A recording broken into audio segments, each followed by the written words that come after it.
व्यास IAS. इस video में हम लोग सोशियोलॉजी एंड वैल्यूज़ के बारे में पढ़ेंगे। ठीक है, कल हम लोगों ने पढ़ा फिनोलॉजी के बारे में। आज हम लोग पढ़ेंगे फिनोलॉजी में। हमने क्या देखा कि सोसाइटी में अगर आपको ह्यूमंस को समझना है तो उनकी मीनिंग समझनी पड़ेगी, इंटेंशन समझनी पड़ेगी एक्शन के पीछे। ठीक है, आज हम टॉपिक जो पढ़ रहे हैं वो सोशियोलॉजी एंड वैल्यूज़, वो भी इसी तरीके का टॉपिक है। वो भी यही जो इसके एडवोकेट्स हैं, जो वैल्यूज़ की बात करते हैं कि सोसाइटी में वैल्यूज़ समझना ज़रूरी है। मतलब इंसान कुछ भी कर रहा है तो उसके पीछे उस एक्शन की वैल्यू क्या है वो समझना ज़रूरी है। तो उसके बारे में बाकी स्कॉलर्स भी क्या कहते हैं समझेंगे। ये स्कॉलर्स समझना क्यों ज़रूरी है, क्योंकि डायरेक्टली आप एग्ज़ाम में लिख सकते हो। और एक बात मैं आपको यहाँ पे 100% कह देता हूँ कि जो सोशियोलॉजी की सीरीज़ है इनसे आपका एक एक क्वेश्चन एड्रेस होता है। कोई ऐसा क्वेश्चन नहीं है जो सोशियोलॉजी में आपका एड्रेस नहीं होगा।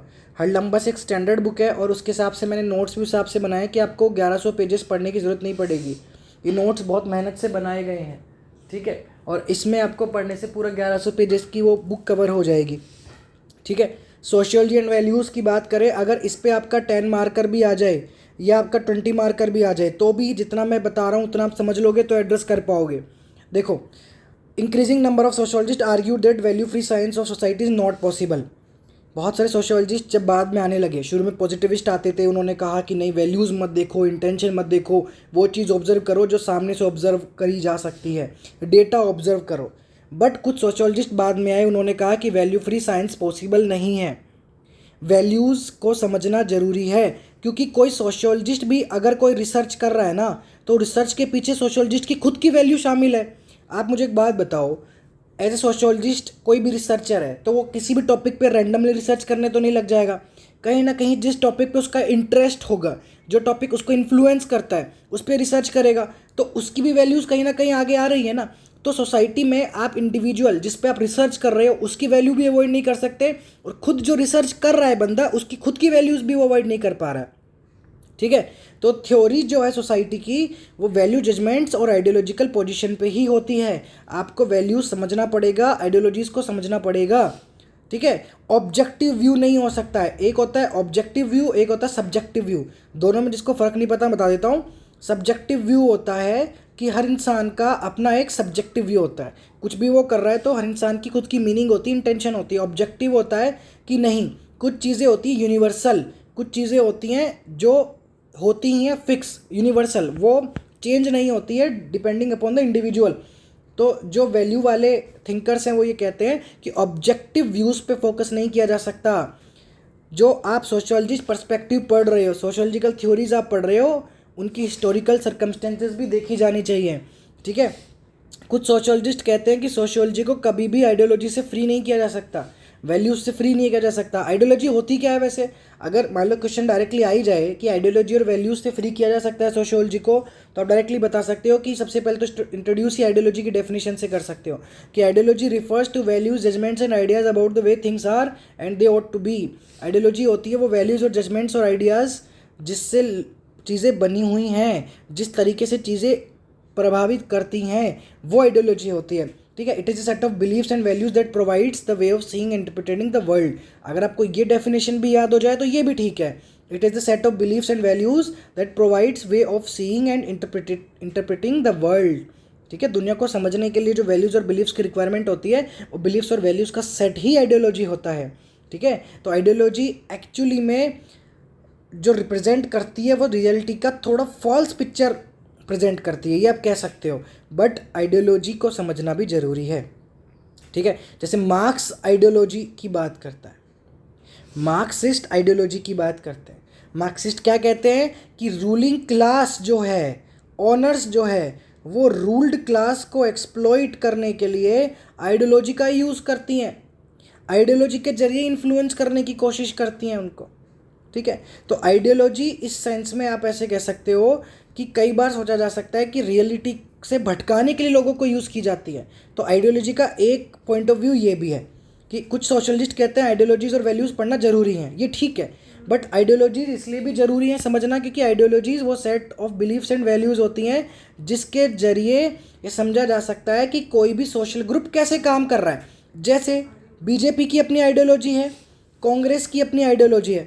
ठीक है, बीजेपी की अपनी आइडियोलॉजी है, कांग्रेस की अपनी आइडियोलॉजी है। तो बीजेपी कांग्रेस की अपनी आइडियोलॉजी है, वो उस हिसाब से डील करते हैं, उस हिसाब से लोगों को बताते हैं, अपनी वैल्यूज समझाते हैं। तो आइडियोलॉजी के जरिए कम से कम ये तो समझ सकते हो कि रूलिंग ग्रुप जो है वो क्या सोच रहा है।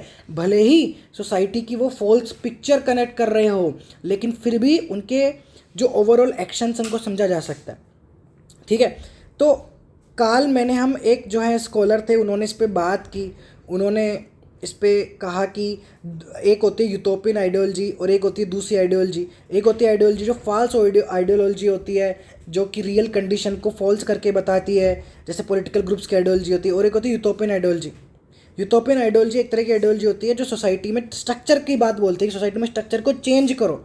ठीक, ये आइडियोलॉजीज समझना बहुत ज़रूरी है, क्योंकि ये आइडियोलॉजीज जो होती है यूटोपियन आइडियोलॉजीज, यही सोसाइटी में स्ट्रक्चर की चेंज की बात करती हैं।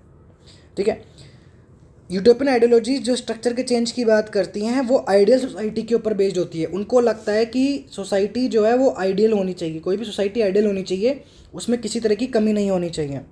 ठीक है, चलिए अब मार्क्सिज्म और फंक्शनलिज्म दो तरह की मेजर आइडियोलॉजी है सोशियोलॉजी में।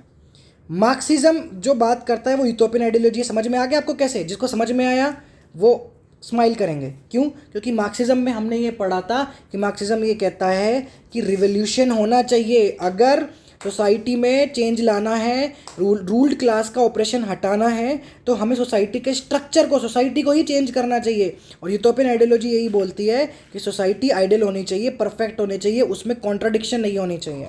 ठीक है, और फंक्शनलिज्म वाली जो आइडियोलॉजी है वो आइडियोलॉजी है आपकी दूसरी आइडियोलॉजी जो रूलिंग क्लास की आइडियोलॉजी है, जिससे आप रूलिंग क्लास की आइडियोलॉजी समझ सकते हो कि वो किस तरीके से रियलिटी को प्रेजेंट करना चाहते हैं। ठीक है, तो मार्क्सिज्म की जो आइडियोलॉजी है वो फ्यूचर आइडियल सोसाइटी के ऊपर बेस्ड है, यूटोपिया के ऊपर बेस्ड है। ठीक है, कंपैरिजन आप करोगे तो फंक्शनलिज्म को बोला जाता है रूलिंग क्लास आइडियोलॉजी। क्यों? क्योंकि फंक्शनलिज्म जब हमने पढ़ा था तो हमने क्या सीखा था कि फंक्शनलिज्म क्या कहता है कि सोसाइटी में कुछ भी हो रहा है, कुछ भी, वो सोसाइटी में फंक्शन ही कर रहा है, वो सोसाइटी के फंक्शन के लिए ज़रूरी है। इवन आपका करप्शन भी अगर हो रहा है तो करप्शन भी सोसाइटी के फंक्शन के लिए ज़रूरी है, क्योंकि करप्शन से कम गवर्नमेंट ऑफिसर फटाफट काम तो करते हैं। अगर आप उन्हें पैसा खिलाओगे, ब्राइब दोगे तो फटाफट काम करेंगे। तो फंक्शनलिज्म के हिसाब से सोसाइटी के लिए ब्राइब भी बहुत ज़रूरी है। ठीक है, फंक्शनलिज्म के हिसाब से क्राइम भी ज़रूरी है, क्योंकि क्राइम से ही फिर लॉ मजबूत होते हैं, तभी सोसाइटी में लॉ के लिए लोग अवेयर हो पाएंगे। तो फंक्शनलिज्म को कहा जाता है कि रूलिंग क्लास आइडियोलॉजी है जो हर चीज़ जो भी चल रही है उसको मानती है कि ज़रूरी है, ये होना चाहिए। स्टेटस को सपोर्ट करती है। स्टेटस को क्या होता है? जो चीज़ चल रही है चलते रहने दो, सही है, कुछ भी गलत नहीं है। तो फंक्शनलिज्म जो है वो कंजर्वेटिव स्टैंड अपनाता है कि हाँ, सोसाइटी में स्टेबलिश, कंसेंसस, इंटीग्रेशन बना रहना चाहिए। कुछ भी अगर सोशल ऑर्डर डिसरप्ट होता है तो टेम्पररी है, वो चेंज हो जाएगा, बट सोसाइटी को पूरी तरीके से चेंज करने की ज़रूरत नहीं है। सोसाइटी में पूरी तरीके से स्ट्रक्चर चेंज करने की ज़रूरत नहीं होती है। ठीक है, पोस्ट मॉडर्निस्ट क्या कहते हैं? पोस्ट मॉडर्निस्ट ये कहते हैं कि जनरल थ्योरी जैसे मार्क्सिज्म हो गया, वो दूसरों पे आइडियोलॉजी अपनी इम्पोज करते हैं। मार्क्सिज्म जो है वो दूसरों पे अपनी आइडियोलॉजी इम्पोज करती हैं। इस पॉइंट ऑफ व्यू से आप ये मान के चलो कि कहीं ना कहीं सोशियोलॉजी से वैल्यूज़ आप रिमूव नहीं कर सकते हो, क्योंकि मार्क्सिज्म की भी अपनी वैल्यूज़ है, फंक्शनलिज्म की भी आप देखोगे वो भी कुछ ना कुछ इम्पोज कर रहे हैं। रूलिंग क्लास की आप आइडियोलॉजी समझ रहे हो तो रूलिंग क्लास की वैल्यूज़ को भी समझना पड़ेगा। तो वो वैल्यूज़ समझनी ज़रूरी है, वैल्यूज़ को एक्सेप्ट करना ज़रूरी है, उनको टॉलरेट करना ज़रूरी है। ठीक है, लास्ट पैराग्राफ। क्रिटिकल सोशियोलॉजी जो साइंटिस्ट है वो आर्ग्यू करते हैं कि सोशियोलॉजिस्ट को सिर्फ वैल्यूज़ एक्सेप्ट नहीं करनी चाहिए, उन वैल्यूज़ को अगर आप एक्सेप्ट कर भी रहे हो ना तो उनको सोसाइटी को इम्प्रूव करने के लिए यूज़ में करना चाहिए। फंक्शनलिस्ट क्या कहते हैं कि वैल्यूज़, या पॉजिटिविस्ट क्या कहते हैं कि वैल्यूज़ का यूज़ नहीं करना है। ठीक है, नॉन पॉजिटिविस्ट क्या कहते हैं? वैल्यूज़ आप यूज़ करो, वैल्यूज़ इंपॉर्टेंट है। नॉन पॉजिटिविस्ट में कौन आ गया आपका? फिनोमोलॉजिस्ट आ गए, फिनोलॉजिस्ट आ गए, एथनोलॉजिस्ट आ गए, जिनके बारे में हम पढ़ेंगे। कल हम पढ़े थे ना फिनोलॉजिस्ट के बारे में। दूसरे होते हैं क्रिटिकल थ्योरिस्ट। ये कहते हैं ठीक है, आपने वैल्यूज़ एक्सेप्ट कर लिया, ठीक है, लेकिन उसको सोसाइटी को इम्प्रूव करने में हेल्प करो। ठीक है, सोसाइटी को इम्प्रूव करने में हेल्प करो, सोसाइटी में से इनजस्टिस हटाने की बात करो। चलिए आज के लिए इतना ही, फिर नेक्स्ट पढ़ेंगे हम sociological imagination. Thank you so much.